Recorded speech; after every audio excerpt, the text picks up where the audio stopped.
Court is in session. All right, ladies and gentlemen, I have taken the opportunity to review all the statements and material that have been put before me by both the Commonwealth and Mr. Casler prior to today, and the written statements that were submitted to me today, as well as also contemplating again the impact statements that were given in person here on behalf of the Commonwealth as well as Mr. Casler. And I want you all to know that I take it seriously as to what you have all put in front of me regarding your points of view and your opinions and feelings on this case. And it is something that a judge truly listens to, probably pretty well struggles with in balancing the differences, but is ultimately the person that has the responsibility of making the decision in this case. And that is what I have tried to accomplish here. And so in doing so, I have a statement to read. It is as follows.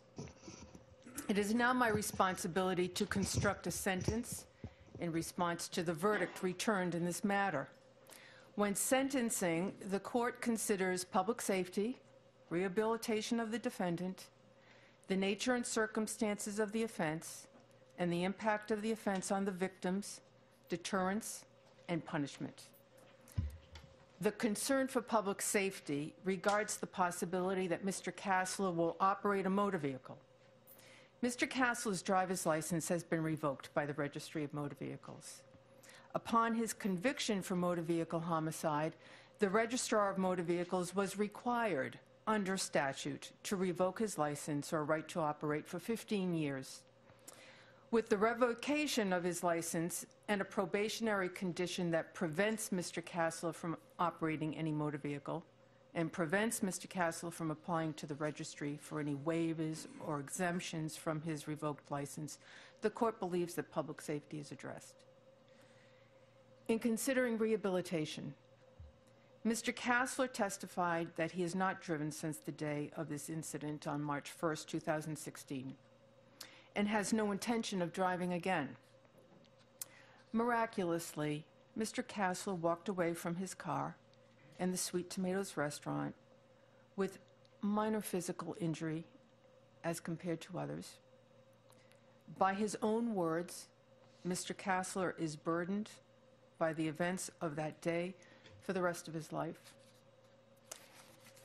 Mr. Casler's rehabilitation happens every day with the burden he carries of knowing the harm his operation of a motor vehicle caused. I don't believe the court is required to say anything more about rehabilitation. In considering the nature and circumstances of the offenses and the impact on the victims, I think it is prudent to briefly outline from the evidence presented at trial some of the circumstances surrounding Mr. Casler's operation of his motor vehicle. The evidence regarding Mr. Casler's health established that at the time of this event, Mr. Casler was diagnosed with multiple sclerosis, and that was of the progressive secondary type. Some of Mr. Casler's manifestations were motor dysfunction, sensory abnormalities, fatigue, and cognitive impairment, which included an impairment of concentration, multitasking, and processing information. 5 months prior to the accident, Mr. Casler reported to his healthcare provider that his cognition was terrible and that he could not remember things. Approximately 9 weeks prior to the incident, Mr. Casler reported to his healthcare provider that he had daily debilitating pain in his right leg. Mr. Casler testified that he had days where he could not walk prior to March 1st, 2016, and that these manifestations could change in the blink of an eye. Indeed, there were days when Mr. Casler exercised his judgment not to drive because of the way he was feeling. Mr. Casler's physical limitations were known to him when he operated his car on March 1st, 2016. The evidence regarding Mr. Casler's operation of his motor vehicle on March 1st, 2016 reflected that Mr. Casler had been driving in Newton Upper Falls to view real estate. He then proceeded into rush hour traffic at the intersection of Chestnut and Washington Street, while conversing for 9 minutes on a hand-free telephone call. Mr. Casler's operation of his motor vehicle accelerated to excessive speed, which caused him to discontinue the call.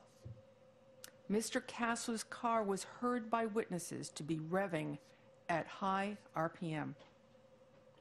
At trial, Mr. Casler explained that his car was racing and his body felt weird. With such speed, Mr. Casler entered the intersection and struck the front of one vehicle and the back of another vehicle. He went over a curb and flattened a front tire and continued through the front wall of the Sweet Tomatoes restaurant and struck a granite counter and other furniture. Mr. Casler continued forward with his car and struck a steel lolly column with a concrete core and broke it in half and hit 2 pizza ovens weighing 1,850 pounds and 2,100 pounds, respectively. The ovens were pushed backwards 3.5 to 4 feet.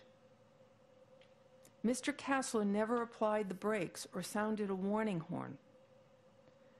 There were no vehicle defects that would have contributed to the collision, and the steering and braking systems were fully functional. The nature and circumstances of this incident make it clear that this was not an unavoidable accident, nor was it a medical emergency. The jury in this case rejected both of those arguments at trial. Rather, it was Mr. Casler's negligent operation of his motor vehicle that created an unreasonable risk of harm to others. The tragic results of Mr. Casler's negligent operation of his car were the death of Gregory Morin and Eleanor Miele, who were present as customers in the restaurant, and serious physical injuries to the restaurant's employees, Casey Vaughn, Gabriela Morera, Camilla Simone, and injury to Alexandra Silva. The impact on the daily lives and emotional suffering of the Morin and Miele families for the loss of Gregory Morin and Eleanor Miele is immeasurable. The pain and emotional suffering from physical injury to employees Casey Vaughn, Gabriela Morera, Camilla Simone, and Alexandra Silva persists to this day. And the images of that evening are forever ingrained in the memories of the victims who incurred property damage and the witnesses and first responders. This is but a brief summary of the evidence regarding the nature and circumstances of the offenses. The court considers deterrence in sentencing. The circumstances of this case have highlighted the importance of an individual's responsibility to assess whether they can fulfill their duty of care for the safety of others when operating a vehicle. Everyone has individual circumstances and challenges in their lives, and the law imposes the responsibility and duty on the individual to operate a vehicle that will not create an unreasonable risk of harm to others. Today, Mr. Casler said he would never put anyone in harm's way. However, a doctor never told him not to drive. This was the same argument he put before the jury, which was rejected by the jury in their verdict. The evidence in this trial showed that it was not the legal responsibility of his doctors to tell the defendant not to drive. Rather, it was the legal responsibility and duty of Mr. Casler to operate a motor vehicle safely. Additionally, Mr. Casler's negligent operation of his vehicle was not attributable simply to his diagnosis of multiple sclerosis. What was important is that as a driver, Mr. Casler was responsible to consider the particularized circumstances of his physical condition and his knowledge of his impairments and the risk of his impairments when driving a car on March 1st, 2016. It is not to say that individuals with disabilities cannot or should not drive. The goal is that anyone who operates a vehicle must consider all of the factors that bear on his or her ability to do so safely. It is the responsibility of anyone with a license to operate a vehicle without unreasonable risk to the safety of others. That is a principle not to be disregarded and is an important consideration for general deterrence in sentencing. Lastly, the court considers punishment in sentencing. In doing so, the court also considers the defendant's character, behavior, and background. Mr. Casler is the father of 3 adult sons who are present here today in support of their father, and I understand that, and the words that have been spoken on his behalf. Mr. Casler's profession was a broker in commercial real estate. He has no prior criminal record. He was the daily caregiver for his mother for several years before her recent death. Mr. Casler is regarded as a kind and caring person among his family, his faith-based community, his business colleagues, and the community involved with the care and treatment of multiple sclerosis. I recognize the challenges Mr. Casler has overcome since the onset of multiple sclerosis in 1986. And the court also recognizes that Mr. Casler's actions on March 1st, 2016 were found to be negligent acts and not intentional acts. In sentencing on the verdicts in this case, the legislature imposes a maximum penalty of 2.5 years in the House of Correction on each count of motor vehicle homicide and a maximum penalty of 2 years in the House of Correction for negligent operation of a motor vehicle. Sentencing guidelines, which are promulgated by the Massachusetts Sentencing Commission, serve as a non-binding guide to judges when considering the range of factors previously discussed. And in this case, the guidelines suggest a sentence from 0 to 24 months for each count of motor vehicle homicide and a sentence not involving incarceration for negligent operation of a motor vehicle.